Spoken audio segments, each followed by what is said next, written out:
I'm Natalie, 24, and I still flinch when someone raises their hand too quickly. My brother Marcus didn't just break my nose that day, he shattered my faith in family protection. When I reached for the phone, blood streaming down my face, Mom ripped it from the wall.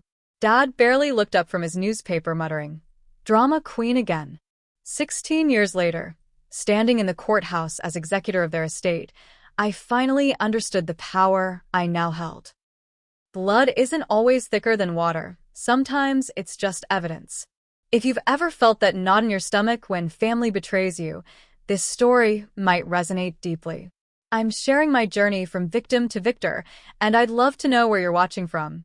Family drama affects us all differently depending on our cultures and backgrounds. Drop a comment about your location and hit subscribe if you want more real family stories about finding justice after years of pain. Now, let me take you back to where it all began. The day Marcus broke my nose started like any other Saturday in our suburban Connecticut home. I was 16, hunched over my desk calculating how much more I needed to save for my first semester at college. $3,422 sat in my savings account, money I'd earned from 2 years of weekend jobs, birthday gifts, and meticulous saving. I needed $5,000 to cover what my scholarships wouldn't. Every dollar mattered. When I noticed my bank app showing a withdrawal of $800 I hadn't made, my stomach dropped. I checked the transaction details. Yesterday. In-person withdrawal. When I'd been at school, Marcus had a key to my room. He'd done this before, taking 20 here, 50 there, but never anything this bold. I found him in the garage, tinkering with his motorcycle. At 19, my brother was already 6'2", with our father's broad shoulders and our mother's sharp blue eyes. The golden child who could do no wrong. "Did you take money from my account?" I asked, holding up my phone with the transaction details. Marcus didn't even look up from his work. "I needed parts for the bike. I'll pay you back when Dad gives me my allowance." "That's my college money, Marcus. I can't wait for you to maybe pay me back someday. I need it back now." He continued adjusting something on the engine. "Don't be so dramatic. It's just money." "Just money? I worked every weekend for 2 years while you get handed everything." That got his attention. Marcus stood up, wiping his hands on a rag. His expression shifted, the same darkening I'd seen countless times before smaller incidents. A broken hairbrush when I was 12. A misplaced report card when I outperformed him in 10th grade. The mysteriously shattered science project last year. "You think you're so perfect, don't you?" he said, stepping closer. Little Natalie with her straight A's and college dreams. Trying to make me look bad all the time. "This isn't about you," I said, backing up slightly. "This is about my money that you stole." "Borrowed," he corrected, his voice dropping dangerously. "And I don't appreciate your tone." I stood my ground. "I'm telling Mom and Dad if you don't transfer it back today." I should have seen it coming. Marcus had never hit me before, but there had been shoves, intimidating stances, raised fists that stopped just short of contact. This time something snapped. His hand shot out so fast, I didn't have time to react. His palm connected with my face with such force that I stumbled backward into the workbench. The pain was explosive, a sickening crack followed by warm wetness streaming down my face. "Oh shit," Marcus muttered, momentarily shocked by what he'd done.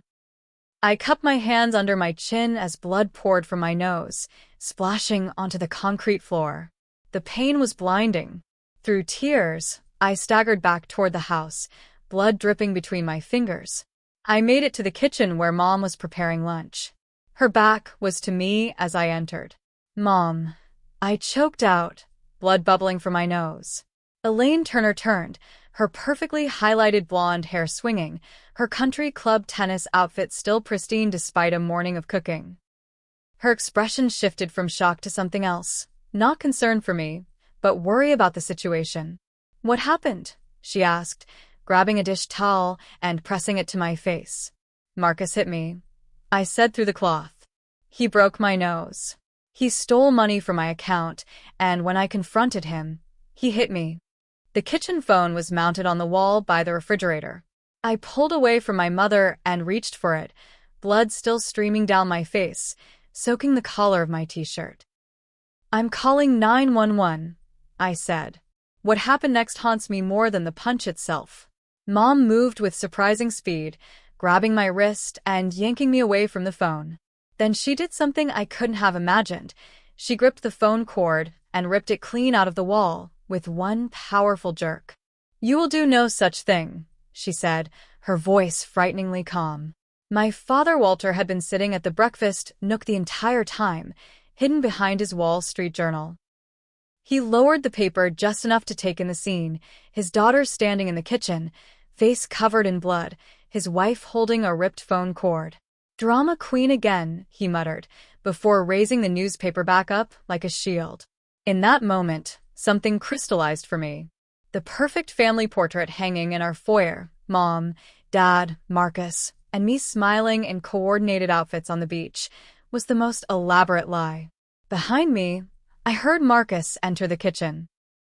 "It was an accident," he said immediately. "She was hysterical about some money," and walked into my hand. "I'm sure it was just a misunderstanding," Mom agreed, already constructing the narrative. "Let's get you cleaned up, Natalie. No need for hospitals or police. We'll handle this as a family." But the bleeding wouldn't stop. After 20 minutes of ice packs and pressure, Mom reluctantly drove me to the emergency room, coaching me the entire way. "You fell against the workbench in the garage. You were looking for gardening shears and tripped. Understand? Family business stays in the family." At the hospital, I recited the story woodenly while the doctor examined my clearly broken nose. His eyes flickered with suspicion, but he didn't press. "Clean break," he said. "We'll need to set it. It'll be painful, but you'll heal. Might have a small bump afterward." As he prepared the materials, he lowered his voice. "If there's anything you want to tell me about how this really happened, I can help. You're safe here." I felt my mother's hand tighten on my shoulder. "She already told you," Mom said with her perfect PDA meeting smile. "She's always been clumsy." That night, lying in bed with my newly set nose throbbing beneath bandages, I heard my parents talking in the hallway outside my room. "We need to get a handle on Natalie," my father said. This accusation against Marcus could have had serious consequences. "I know," my mother replied. "With the Westfield development deal so close, we can't afford any scandals. Marcus is going to take over the company someday. His reputation has to be spotless." "Maybe we should reconsider letting her apply to those out-of-state schools," Dad suggested. "Keep her closer, where we can manage things better." "Good idea. The Turner Development Group needs to remain in the right hands. Marcus is our legacy."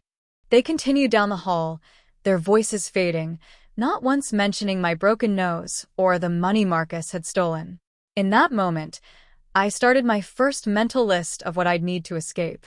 My diary became my only outlet for truth, hidden beneath a loose floorboard under my bed where I documented every incident, every lie, every moment of clarity about my family's true nature. The broken nose was just the most visible evidence of a pattern that had been building my entire life. Marcus was 3 years older, and from my earliest memories, he had been positioned as the crown prince of the Turner family. Our childhood photos told the story clearly. Marcus front and center, me positioned slightly behind, literally and figuratively in his shadow. Our family wealth came from Turner Development Group, a real estate development company my grandfather Philip started in the 1960s. By the time my father took over in the 1990s, it had grown into one of the largest property development firms in the Northeast. The company's legacy was drilled into us from childhood, primarily into Marcus, as the presumed heir. "One day, all of this will be yours to run," Dad would tell Marcus during office visits, never acknowledging my presence. The pattern of favoritism was established early. When Marcus knocked out my front tooth with a baseball bat at age 7, claiming it was an accident during a game, my parents rushed to comfort him first because he was crying about possibly getting in trouble. When he was 12 and I was 9, Marcus destroyed my science fair project the night before presentation. I had spent weeks creating a working model of the solar system, and he claimed he tripped and fell onto it. My mother helped him build a replacement project that night. Not me, the victim, but him, the perpetrator.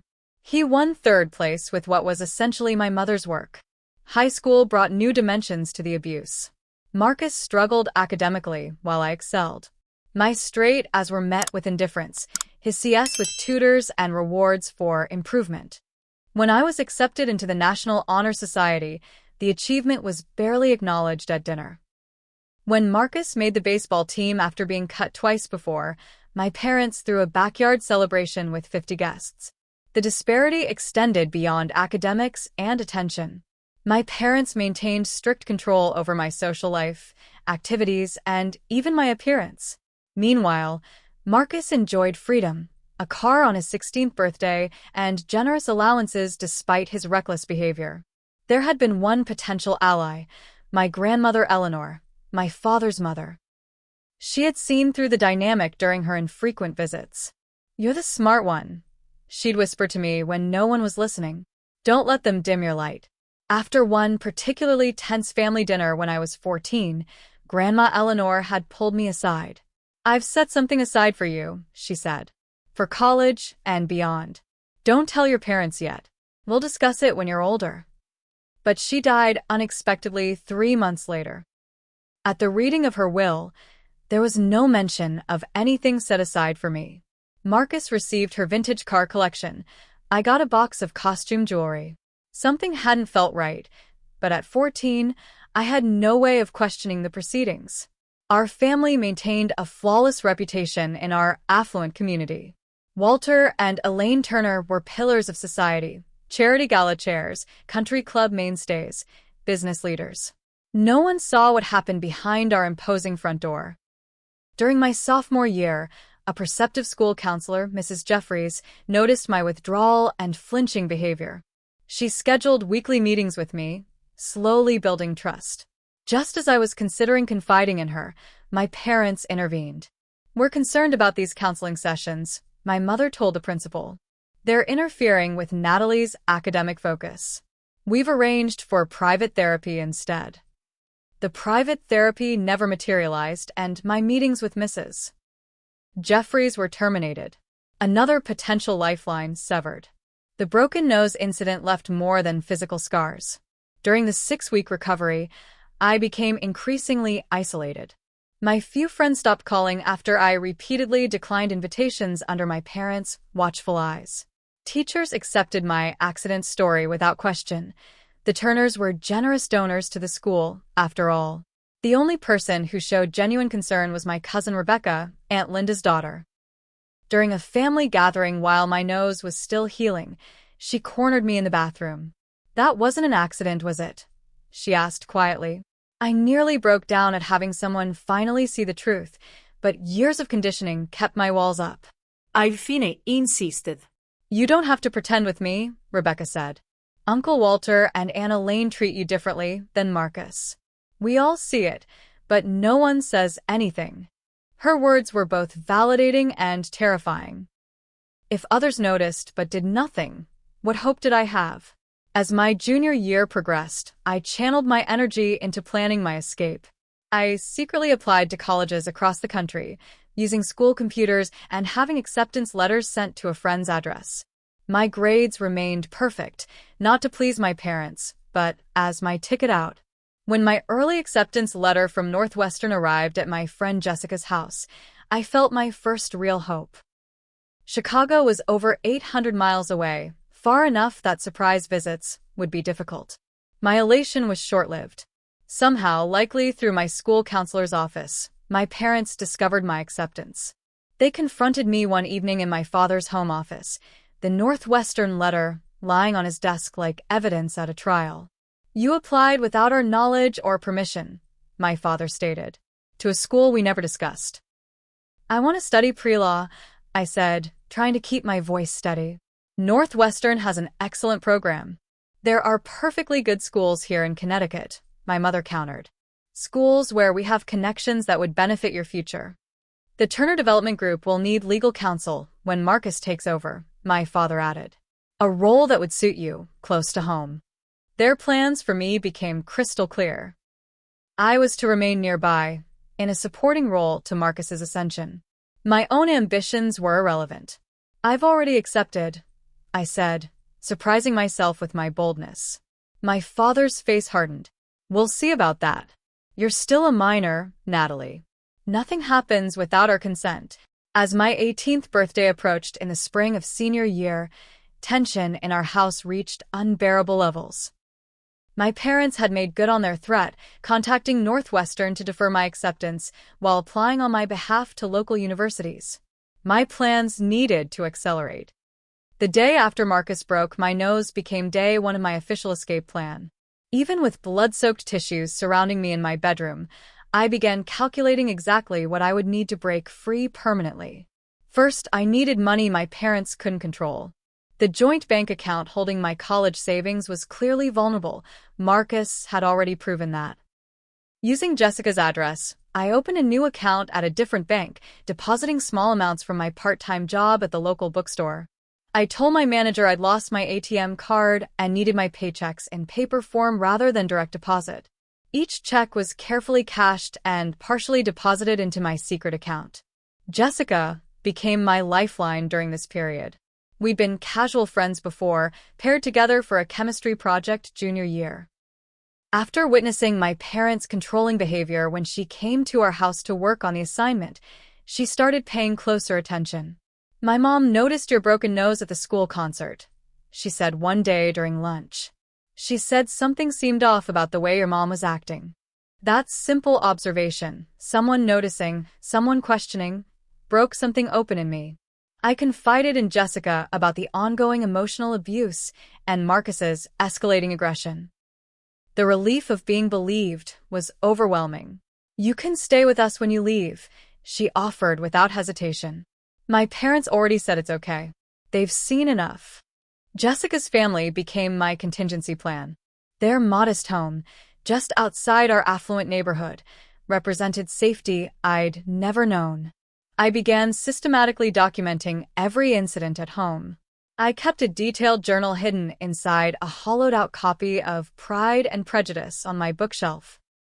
I recorded dates, verbatim conversations, and incidents with Marcus. I took photos of any visible marks. When possible, I secretly recorded conversations on my phone, evidence I hoped I'd never need to use, but insurance nonetheless. As my 18th birthday approached, I became more strategic about what possessions I would take. Anything of value that was genuinely mine went to Jessica's house in small batches. Winter clothes claimed to be donated, books supposedly loaned to friends. I prioritized irreplaceable items, photos of Grandma Eleanor, my academic awards, and the worn stuffed rabbit I'd had since infancy. 3 weeks before my planned departure, disaster struck. Marcus entered my room without knocking while I was at swim practice. Whether he was looking for money or something else, I'll never know. What he found was my escape journal in its hiding place. When I returned home, Marcus was waiting in my room, the journal open on his lap. "Planning a prison break, Natalie?" he asked, his voice dangerously soft. I froze in the doorway, calculating my options. My parents weren't home. Small mercy. "That's private," I said, reaching for the journal. Marcus stood, holding it away from me. At 6'2", he towered over my 5'5" frame. "Private? Like these private thoughts about Mom and Dad? About me? You make us sound like monsters." "Give it back, Marcus." "Does Jessica's mom know you're planning to move in with them?" "That's what it says here." He flipped through pages. "Or, how about this part where you call Dad a manipulative narcissist?" I lunged for the journal, but Marcus was faster. What happened next was blur of motion and rage. Marcus tore pages from the journal, shredding my documented evidence. When I tried to stop him, he shoved me hard against my dresser. Then he moved methodically around my room, destroying anything he could find related to my plans: college brochures for Northwestern, my acceptance letter I'd recovered from Dad's office, even my laptop. "You were never going to leave," he said, breathing heavily after his destruction was complete. "This family stays together. You stay in your place." When my parents returned and found my room in shambles, Marcus had already crafted his narrative. According to him, He'd caught me packing to run away and confronted me about my betrayal of the family. "She's been secretly planning to abandon us," he told them in the living room, while I stood surrounded by my destroyed belongings. "After everything we've done for her." My mother looked devastated, not by Marcus's destruction of my property, but by my apparent ingratitude. My father's face registered only disappointment. "Is this true, Natalie?" he asked. "You are going to run away rather than discuss your concerns with us?" "I tried discussing things with you for years," I said, my voice shaking. "You never listened. Not when Marcus stole from me. Not when he broke my nose. Not ever." "That's ancient history," my mother interjected. "We've moved past that unfortunate accident." "It wasn't an accident," I shouted, years of suppressed rage finally boiling over. "He punched me in the face because I confronted him about stealing my money." "And you," I pointed at both my parents, "you protected him. You always protect him." My father sighed heavily, looking at me like I was a disappointing investment. "I think you need help, Natalie. Professional help. This level of resentment toward your brother isn't healthy." That night, I heard them discussing residential treatment facilities. My window for escape was closing fast. I texted Jessica from my damaged but still functioning phone. "Need to leave sooner. Tomorrow, if possible." The next morning was my graduation rehearsal. I left home with my school bag containing my few remaining valuables and the emergency cash I'd kept hidden inside an old stuffed animal. I never returned to that house as a resident. The timing couldn't have been worse. The day after I left, my mother discovered her mother's antique diamond earrings were missing from her jewelry box. Given my recent theft of my own possessions from the house, I was immediately blamed. Marcus had taken them. I would later learn he'd been stealing and pawning family items for months to cover gambling debts, but the narrative was already established. Natalie had stolen family heirlooms before running away. My first night of freedom was spent on a pull-out couch in Jessica's basement. The mixture of terror and relief was overwhelming. Jessica's parents were kind but cautious, aware of the potential legal complications of housing me, even though I was 18 and legally an adult. "We'll help you get to college," Jessica's mother promised. "But you need to formally emancipate yourself to protect everyone involved." With their help, I contacted Northwestern to reinstate my acceptance and filed for financial aid as an independent student. The process was complicated. My parents' income still counted against me unless I could prove estrangement. Jessica's father, an accountant, helped me navigate the bureaucracy. The final blow came 3 days after I left, when my father called my cell phone. "Your mother and I have discussed the situation," he said formally, as if addressing a business associate. "We're prepared to forgive your actions if you return home immediately and agree to family counseling." "And if I don't?" I asked, already knowing the answer. "Then you're on your own. No college fund, no car, no financial support of any kind. You'll be completely cut off from this family." The threat that had once terrified me now felt almost liberating. "I understand," I said. "Think carefully, Natalie," he warned. "The world is much harder than you imagine without family support." "I already know how hard the world is," I replied. "I've been living in it without real family support for years." I hung up and blocked his number, then my mother's, then Marcus's. My life as Natalie Turner, dutiful daughter and family scapegoat, was over. My life as just Natalie, autonomous adult, was beginning. College became my sanctuary. Northwestern's campus, with its Gothic buildings and Lake Michigan backdrop, felt worlds away from the suffocating perfection of my parents' Connecticut estate. For the first time, I could breathe. Financial reality hit hard and fast. Despite scholarships, work-study, and grants, I struggled to cover all expenses. I took a job waiting tables at a campus restaurant, working 30 hours a week while maintaining a full-course load. The exhaustion was worth the independence. I declared a pre-law major, driven by a newfound understanding of how legal knowledge could be power. My experiences had taught me that family abuse often hides behind a veneer of respectability, protected by money and social status. I wanted to specialize in family business law. to understand the intersection of family dynamics and financial control. During my sophomore year, I took a business law class taught by Professor Diana Maxwell. Brilliant and perceptive, she noticed my particular interest in cases involving family businesses and inheritance disputes. "You have unusual insight into these family dynamics for someone your age," she remarked after I'd contributed to a particularly heated class discussion about fiduciary duty in family enterprises.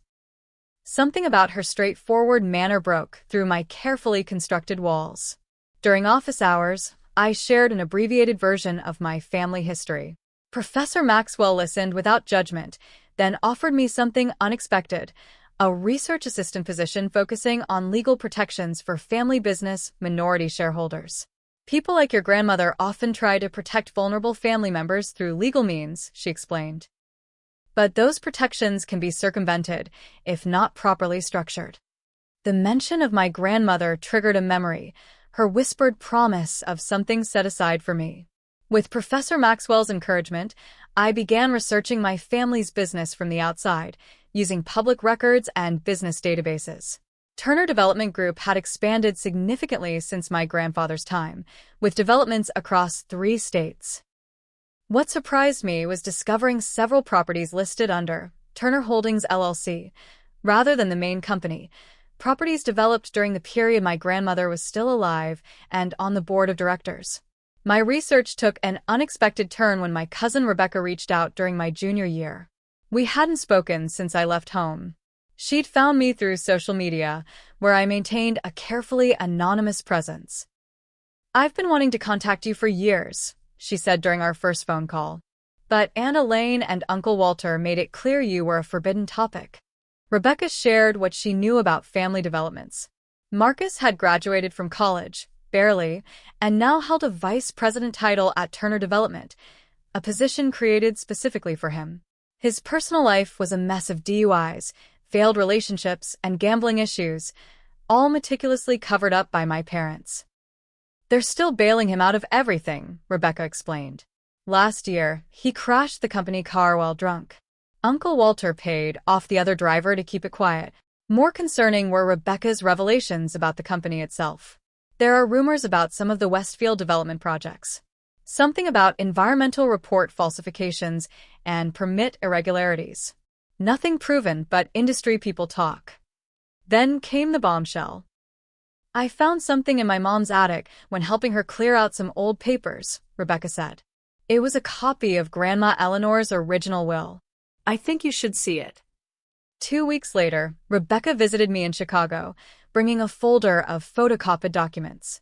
The will she'd discovered painted a very different picture than what had been presented at Grandma Eleanor's estate settlement. "To my granddaughter, Natalie Turner, I leave 20% ownership of Turner Holdings LLC, to be held in trust until her 25th birthday," read the critical passage. There was also a specific bequest of $200,000 for my education. "This doesn't match what was read after she died," I said, my hands trembling as I held the document. "I know," Rebecca confirmed. "There was a later will that superseded this one, dated just 2 weeks before she died." The implications were staggering. Either my grandmother had changed her mind about providing for me, unlikely given our close relationship, or something more sinister had occurred. With Professor Maxwell's guidance, I located Grandma Eleanor's former attorney, Benjamin Stein, now retired in Florida. After verifying my identity, he agreed to speak with me. "I drafted the will leaving you an interest in Turner Holdings," he confirmed during our video call. "Your grandmother was concerned about the family dynamics. She saw how your brother was being positioned as the sole successor. Why wasn't this will executed?" I asked.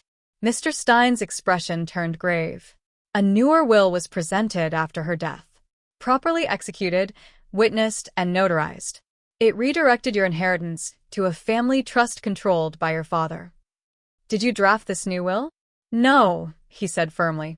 "Another firm handled it." I found the timing suspicious, but I had no grounds to challenge it. Armed with this information and approaching graduation, I began forming a long-term plan. Professor Maxwell introduced me to partners at Goldstein and Weber, a Chicago firm specializing in complex family business disputes. They offered me a paralegal position while I applied to law schools. Your personal experience combined with your academic excellence makes you an asset, the hiring partner told me. We see potential for you to join us as an associate after law school. During my 2 years at the firm before starting law school, I learned everything I could about contesting fraudulent wills, piercing the corporate veil in family businesses, and documenting financial malfeasance. All the while, I continued building my case file on Turner Development Group and Turner Holdings, LLC.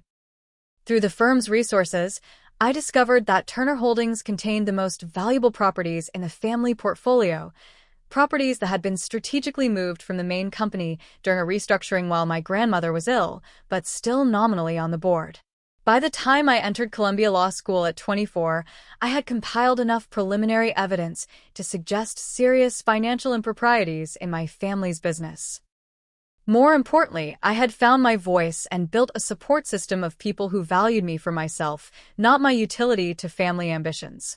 Jessica remained my closest friend, now pursuing her PhD in psychology at NYU.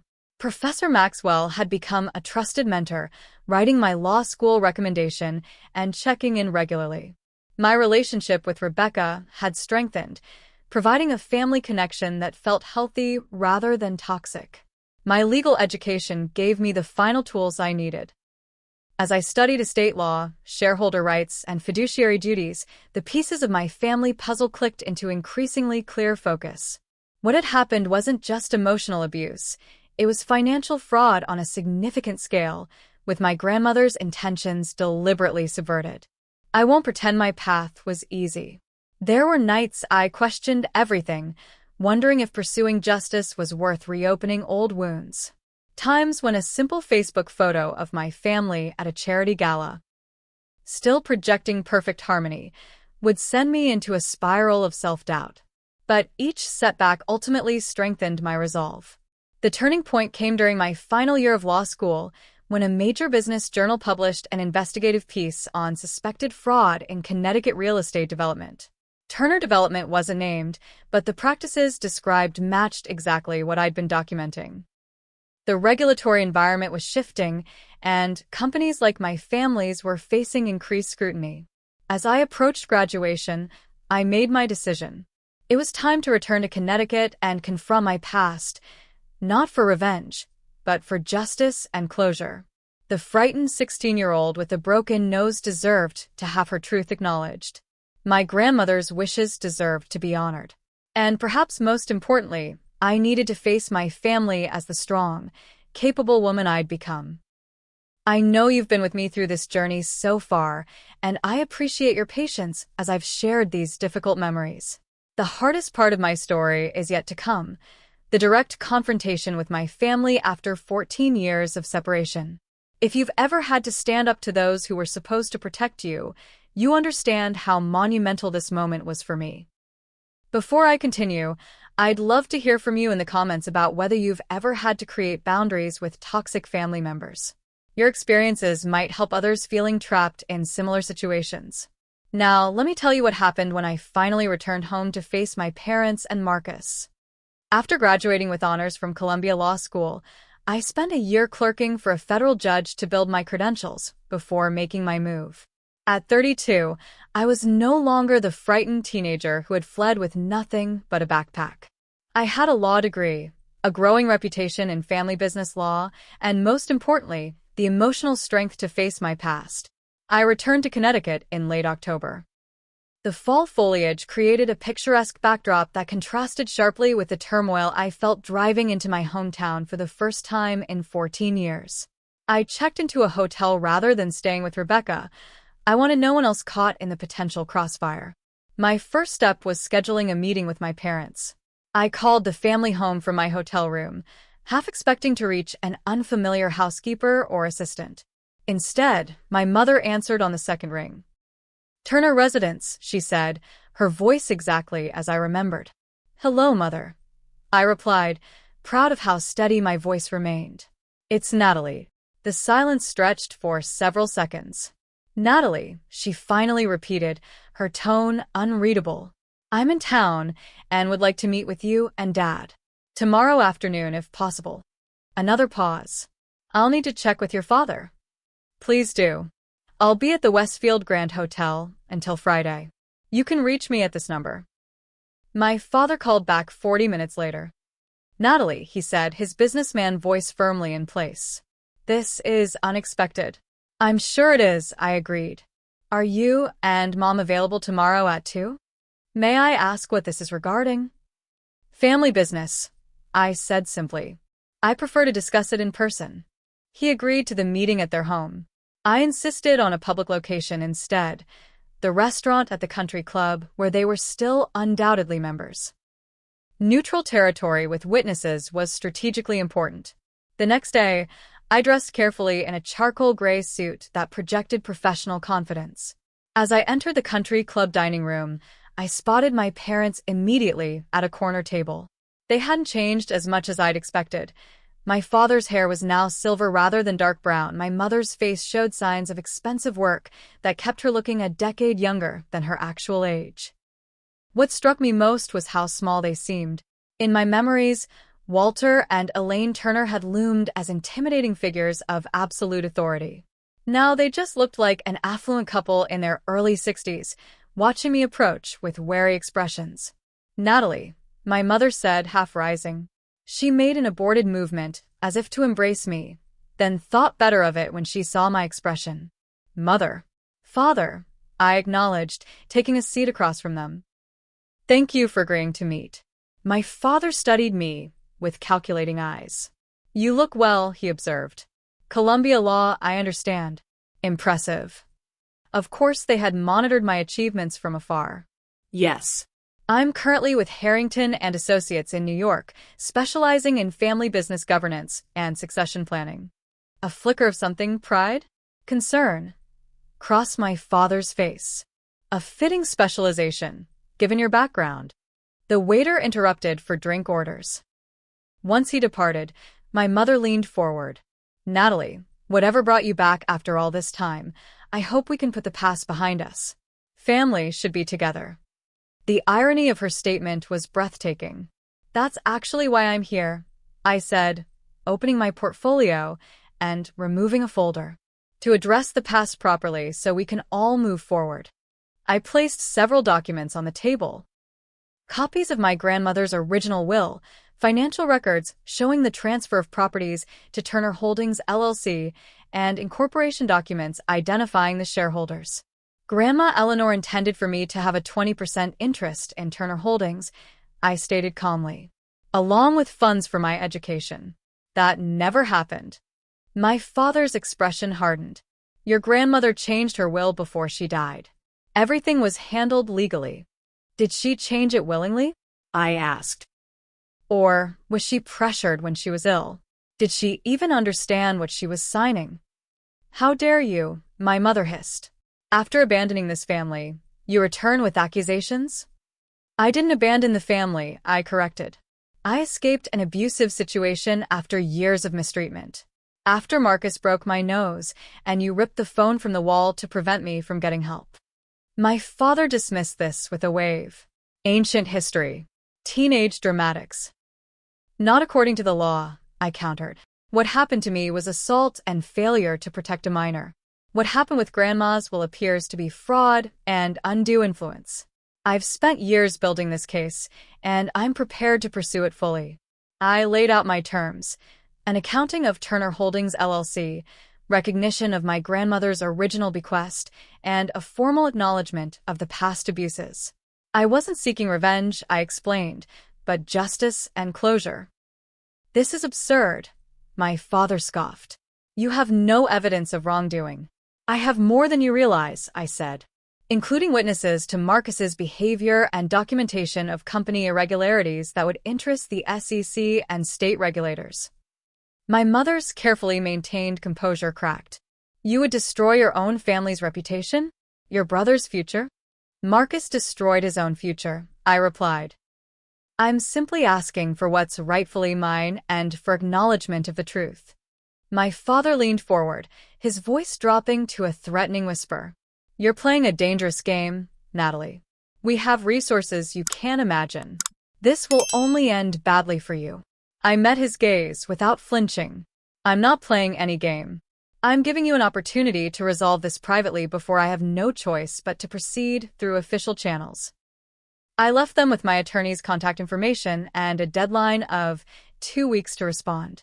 As I walked away, I heard my mother call my name, but I didn't turn back.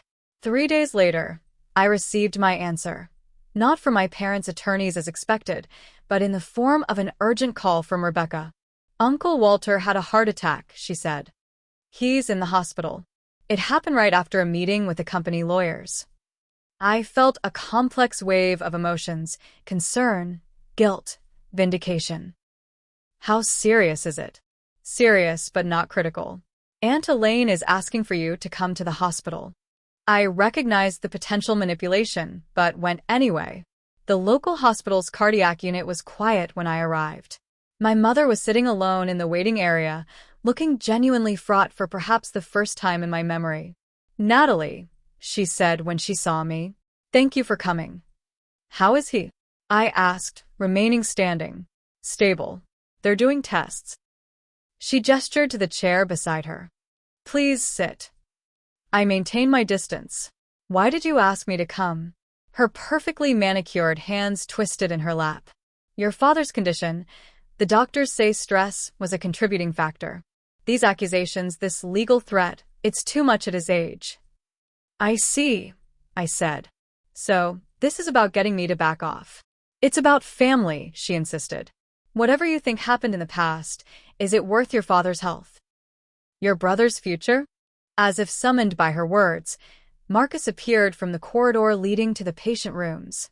At 35, my brother looked significantly older, his once athletic build now soft with excess weight, his handsome features bloated, his eyes bloodshot. What is she doing here? He demanded upon seeing me. I invited her, my mother said. We need to resolve this situation as a family. Marcus stepped toward me aggressively. You show up after 14 years with some vendetta, and now Dad's in the hospital. Are you happy? I held my ground. I came with a legitimate legal claim and offered to resolve it privately. That's hardly a vendetta. You're still the same selfish brat, he spat. Always thinking you're better than everyone. A hospital security officer glanced our way, alerted by Marcus's raised voice. The familiar dynamic was playing out exactly as it always had. Marcus escalating, my mother enabling, and me expected to back down for family peace.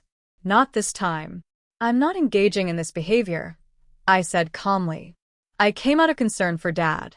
I'll check with his doctors directly. As I turned to walk toward the nurse's station, Marcus grabbed my arm roughly. We're not done talking. The security officers started moving toward us. I looked pointedly at Marcus's hand on my arm. Remove your hand, or I'll press assault charges. I'm not 16 anymore. Something in my voice must have registered, because he released me immediately. The security officer arrived, asking if everything was okay. Just a family disagreement, I explained. But I think it would be best if Mr. Turner took some time to cool down elsewhere. To my surprise, the officer turned to Marcus. Sir, I'm going to have to ask you to step outside for a while. This is a hospital, and we need to maintain a calm environment. Marcus looked to our mother for the intervention that had always come, but even she seemed to recognize the situation had escalated beyond her control. He stormed out, muttering threats. I was allowed to visit my father briefly. He looked diminished in the hospital bed, connected to monitors and in 4. When he saw me, his expression shifted from vulnerable to guarded. Come to see the results of your handiwork, he asked weakly. I sat in the chair beside his bed. That's not fair, and you know it. I came because I was concerned. After 14 years of silence. That silence was mutual. I reminded him. You made no attempt to contact me either. We sat in uncomfortable silence until he finally spoke again. Your grandmother did want to provide for you. The admission startled me. You changed her will. He nodded slightly. She was declining cognitively. We convinced her it made more sense to consolidate everything under the family trust. For tax purposes. Did she understand what she was signing? My father looked away. She trusted me to handle things properly. And did you? Handle things properly. A long pause. I did what I thought was best for the family business. Not what was best for me. Or what she wanted for me. You were 16, he said defensively. Too young to manage that kind of asset. That's why she put it in trust until I was 25, I countered. You knew exactly what you were doing. My father closed his eyes briefly. When he opened them, they held a weariness I'd never seen before.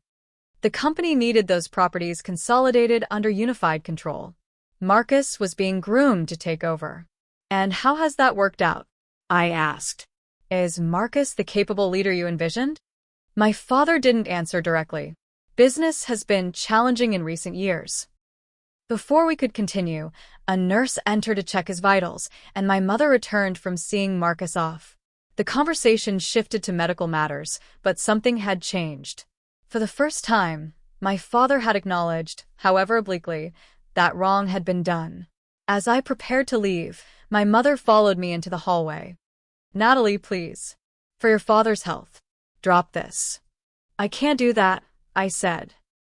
But I'm willing to negotiate terms that would avoid public exposure, while still honoring Grandma's wishes. Her perfect facade cracked completely. You don't understand what you're doing. Marcus, he's not stable. If he loses his position, his inheritance. Is that what this is really about? I asked. You're still protecting him, even now. My mother's eyes filled with tears. Genuine ones, for once. He's my son. But so much has gone wrong. The gambling debts, the drinking. He's been making business decisions that Walter has had to cover up. And the broken nose? My stolen college money? Did those things matter to you at all? She looked down. I told myself it was just sibling rivalry. That you were exaggerating. It was easier than admitting. That your golden child was abusive? That you failed to protect me? Yes, she whispered. And now it's all falling apart anyway. Marcus has been embezzling from the company. Walter knows but has been covering it up. If there's an external audit because of your legal action, the implications were staggering. My legal pressure wasn't just threatening to expose past wrongs, it was poised to uncover ongoing fraud. I'll have my attorney contact you tomorrow, I said. But Mother, understand this. I'm not backing down completely. I want what Grandma intended for me, and I want acknowledgement of what happened. As I walked away, I felt both heavier and lighter, burdened with new knowledge of just how dysfunctional my family had become, yet freed from any lingering doubt about the righteousness of my cause. The weeks following my father's heart attack were a whirlwind of legal maneuvers and revelations. My attorney, Sarah Goldstein, took charge of negotiating with my parents' legal team while I maintained a professional distance from the emotional aspects of the case. My parents initially attempted to stonewall, offering a small settlement in exchange for comprehensive confidentiality. When we refused, their strategy shifted dramatically, a sign that our position was stronger than they'd expected. They're asking for a private mediation session, Sarah informed me during a conference call. That's a significant concession. They're worried about what might come out in formal discovery. We agreed to mediation with specific conditions, full financial disclosure of both Turner Development Group and Turner Holdings LLC, and my appointment as a special observer to the disclosure process. My years in family business law had taught me that transparency was often more feared than financial penalties. The disclosure process exceeded even my most suspicious expectations. Marcus had been systematically embezzling funds for at least 5 years, disguising his theft through fraudulent vendor contracts and phantom development costs. My father had discovered the embezzlement 2 years prior, but had covered it up to protect both Marcus and the company reputation. More damning was evidence that my father had indeed manipulated my grandmother's will while she was experiencing cognitive decline. The attorney who prepared the revised will had been a college friend of my father's with a history of ethical complaints. The family business itself was in precarious condition. The Westfield development, the project that had been too important to risk scandal over Marcus breaking my nose. had failed spectacularly due to environmental violations and permit irregularities. The company was leveraged far beyond what public records indicated, with several properties facing foreclosure. During this investigative period, Rebecca provided crucial support. As our grandmother's other grandchild named in the original will, though with a smaller bequest, she had legal standing to join my claim. Her testimony about family dynamics and conversations with our grandmother strengthened our position considerably. "Grandma told me specifically that she worried about you," Rebecca shared during a preparation session with our attorneys. "She said Uncle Walter and Aunt Elaine couldn't see past Marcus's charm to his instability and that you would need protection." Professor Maxwell traveled from Chicago to provide expert testimony on patterns of financial control in family businesses. Jessica, now a practicing psychologist, helped me manage the emotional toll of reopening old wounds. My father recovered from his heart attack, but remained sidelined from day-to-day business operations. This created a leadership vacuum that Marcus attempted to fill, with disastrous results. During a crucial meeting with investors, he appeared intoxicated and made promises the company couldn't fulfill, triggering the withdrawal of a key funding partner. As our legal pressure intensified, cracks in the family unity became chasms. The watershed moment came when we deposed my mother as part of the mediation process. After initial attempts to maintain the family narrative, she broke down under questioning about the altered will. Walter insisted it was necessary, she admitted. Eleanor was confused sometimes, and he said the changes were just simplifying things administratively. I knew it wasn't right, but by then, our whole life was built on protecting Marcus and the company. "Did you know Marcus was taking money from the company?" our attorney asked. "Not at first," she replied. "When I found out," Walter said, "he had it under control. That Marcus was just borrowing against his future inheritance." "And the incident when Marcus broke Natalie's nose? Did you believe that was an accident?" My mother looked directly at me for the first time that day. "No," she said quietly. "I knew he'd hit you deliberately. I was terrified about what would happen if it became public, to him, to the family name, to the business deals in progress. So I ripped out the phone. I've regretted it every day since." Her admission was both vindicating and heartbreaking. The mother I'd needed to protect me had been there all along, but too trapped in the family system to act. The deposition was scheduled to continue the following day, but events overtook us. That evening, Marcus violated the temporary restraining order I'd obtained after the hospital incident. He appeared at my hotel, intoxicated and belligerent, demanding to see me. When hotel security intervened, he became physically aggressive. Police were called, and he was arrested, not just for violating the restraining order but for assaulting a security guard. While in custody, Marcus's behavior deteriorated further. He made explicit threats against me, our parents, and the company, all captured on the police station's recording system. A search of his vehicle revealed cocaine and prescription medications not in his name. The district attorney, seeing a high-profile defendant with substantial evidence, pursued charges aggressively. My father suffered a second heart attack during an emergency board meeting called to address the Marcus situation. This time, the prognosis was more serious. From his hospital bed, he authorized the board to cooperate fully with our legal team's requests, effectively surrendering to our terms. The resolution came more rapidly than anyone expected. Turner Holdings, LLC, was placed under court supervision. A forensic accounting team documented years of financial mismanagement and fraud. My grandmother's original will was accepted as valid, giving me the 20% ownership stake she had intended, plus financial compensation for the education funds that had been diverted. More satisfying than the financial settlement was the formal acknowledgement of past wrongs.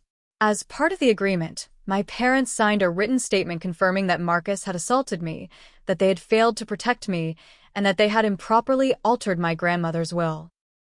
This document wouldn't be made public unless they violated other terms of our settlement, but its existence provided the validation I had sought for 16 years. Marcus pled guilty to reduced charges in exchange for entering a residential treatment program. My mother, in a move that shocked everyone, filed for separation from my father, citing her need to stop enabling destructive patterns. The media coverage was inevitable given our family's prominence in the community. Headlines ranged from Turner development heir in rehab after arrest to family business empire crumbles amid fraud allegations. I maintained a dignified silence publicly, but with each article, I felt the weight of family secrets lifting. As executor of what remained of the family estate, my father being medically incapacitated and Marcus legally compromised, I faced difficult decisions. The company had over 100 employees whose livelihoods depended on its survival. Properties were in various stages of development. Creditors were circling. With help from Professor Maxwell and business restructuring experts, I developed a plan to salvage what could be saved. Non-performing assets were sold to repay debts. The company's focus was narrowed to completing existing projects rather than expanding. A professional management team replaced family leadership. Throughout this period, I maintained the emotional support system I'd built over years. Jessica reminded me regularly that seeking justice wasn't the same as seeking revenge. Rebecca and I strengthened our reconnection, healing the cousin relationship that family dysfunction had damaged. Professor Maxwell continued to provide perspective on how family businesses often self-destruct in exactly the pattern we were witnessing.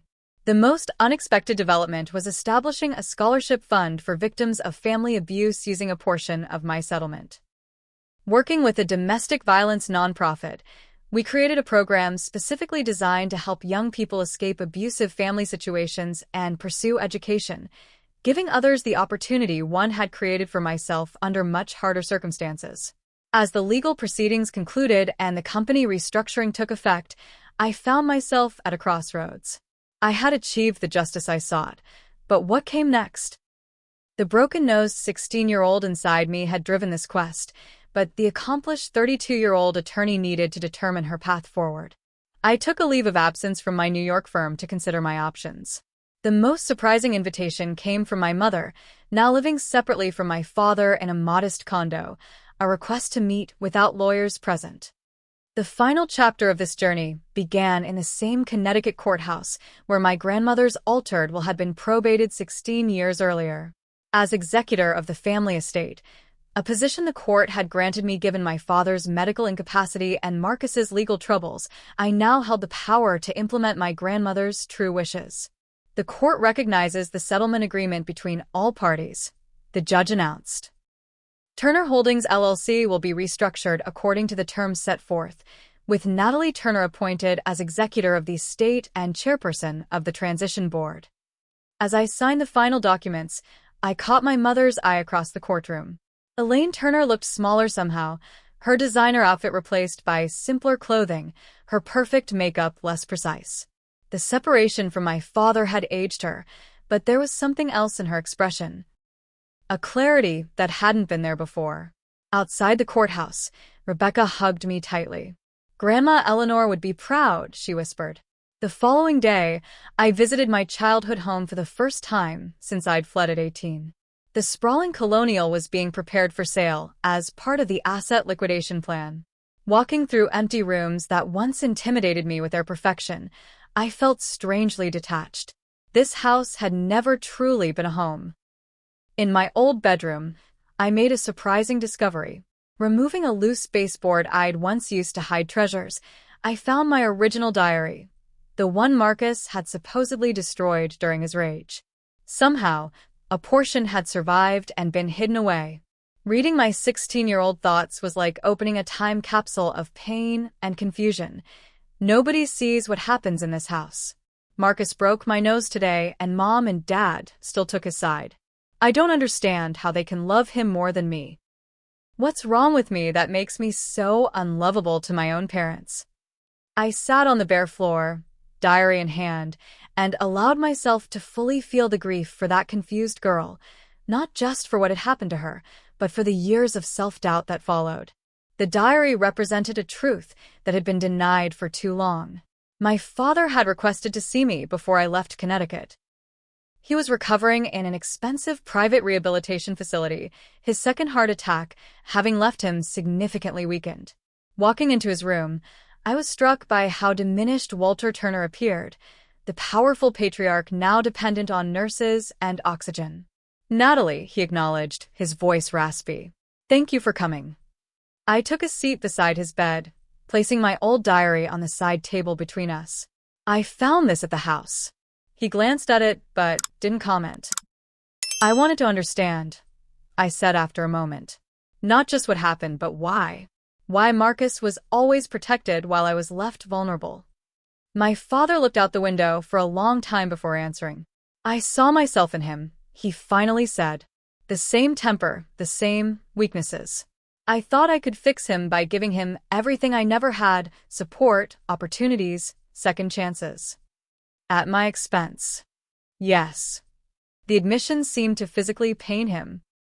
"I convinced myself you were stronger, that you didn't need the same protection because you were naturally more capable." "That's a convenient rationalization for neglect," I observed. "It was wrong," he acknowledged.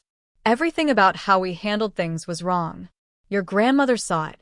She tried to create a safety net for you, and I subverted her wishes because I couldn't admit what was happening in my own family."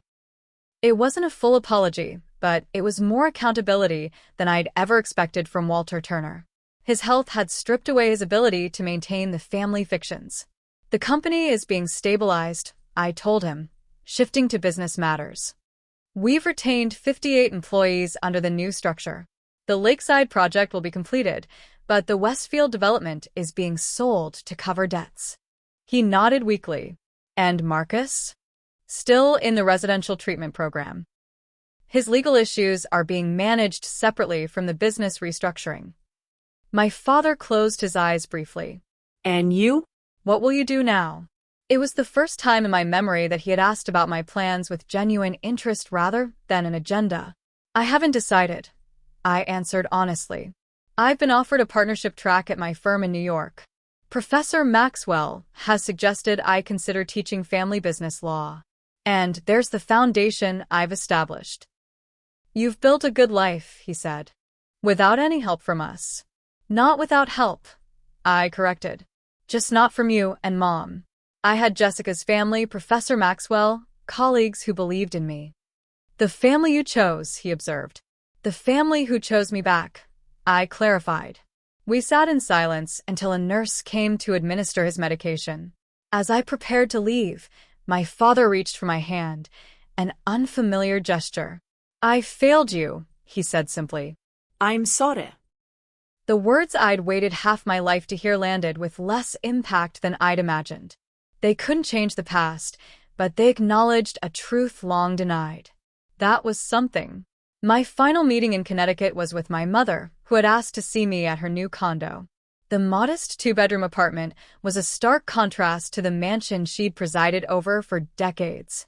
"It's strange," she said, serving coffee in plain mugs rather than the fine china she'd once insisted upon. "I feel more at home here than I ever did in that big house." We sat at her small kitchen table, the awkwardness between us palpable. "I've been seeing a therapist," she volunteered, "learning about enabling behavior and codependency. Things I should have understood years ago." "Better late than never," I offered. "Is it though?" She looked at me directly. "Too late for you, certainly. Too late for Marcus, probably." "I don't know," I said honestly. "He's getting help now." "Because he was forced to," she pointed out. "Not because we intervened appropriately years ago when the signs were clear." Her self-awareness was unexpected and somewhat disorienting. This was not the mother who had ripped a phone from the wall to prevent me from calling for help. "Why did you stay with Dad all those years?" I asked. "Even when you knew things were wrong?" She considered the question carefully. "Fear at first. Then habit. I built my identity around being Elaine Turner, Walter's wife, from the perfect family. Admitting anything else seemed impossible. Until now." "Until everything fell apart anyway," she corrected.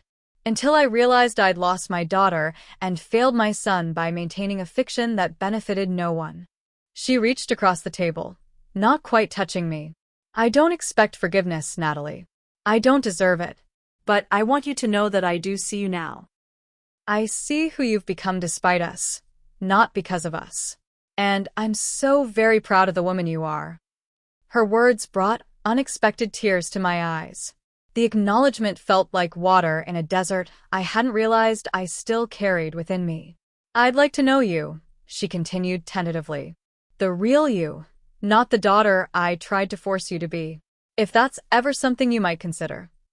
It wasn't forgiveness, but it was a beginning, a fragile bridge over 16 years of absence. "Maybe," I said, "with time and boundaries." "I'd respect that," she promised. I didn't visit Marcus in the treatment facility. Some bridges were too thoroughly burned to reconstruct, some wounds too deep to risk reopening. Through his attorney, he had refused any direct contact with me, still blaming me for the family's destruction, rather than accepting his role. Before leaving Connecticut, I made one final stop at the family business headquarters. The staff had been informed of the leadership transition, and I wanted to personally reassure those who remained about their jobs. As I addressed the employees, many who remembered me as a teenager, I emphasized that the restructuring was designed to save as many positions as possible. Turner Development has a future, I told them. It will be smaller, more focused, and most importantly, more ethical. Your expertise and loyalty are valued, and the new management team will be working closely with each of you during this transition. After the meeting, I met with the new CEO, a respected industry veteran with experience in turning around troubled companies. "The bones of this business are sound," she assured me. "Once we clear the problematic projects and liabilities, there's a viable company here." As executor, I would maintain oversight of the transition but not day-to-day involvement. My life and career were in New York now, built through my own efforts and choices. The symbolic end to this chapter came at Jessica's wedding the following spring. She had stood by me during my darkest days, and now I stood beside her as maid of honor on her brightest. During the reception, she introduced me to her cousin Amy, a social worker who specialized in adolescent trauma. "I've heard about your scholarship foundation," Amy said. "We have a 16-year-old client who needs exactly that kind of support to escape her family situation." The synchronicity wasn't lost on me. "Have her apply," I said, handing Amy my card. "I'd like to meet her personally." 2 weeks later, I sat across from Zoe, a bright, guarded teenager whose family circumstances echoed my own with unsettling familiarity. As she hesitantly shared her story of emotional abuse and family scapegoating, I saw myself reflected in her cautious eyes. "It feels impossible to leave," she admitted. "They make me believe I'm nothing without them." "I understand completely," I told her. "I was you 16 years ago. Let me tell you what's possible when you find the courage to rewrite your own story." As I shared an abbreviated version of my journey, I watched hope gradually replace despair in her expression. By our meeting's end, we had outlined a concrete plan for her education and support system.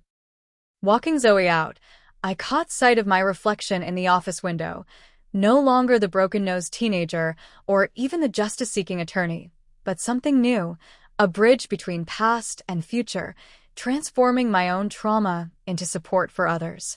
The diary I'd recovered now sits framed in my office, not as a reminder of victimhood, but as testament to survival and transformation. Beside it stands a photo of my grandmother Eleanor, whose attempted protection ultimately did reach me, though years later than she intended. My relationship with my mother continues to develop slowly, with careful boundaries and professional support. My father's health has stabilized, though our contact remains limited. Marcus completed treatment and moved to Florida, still maintaining distance from me but reportedly making progress in his recovery.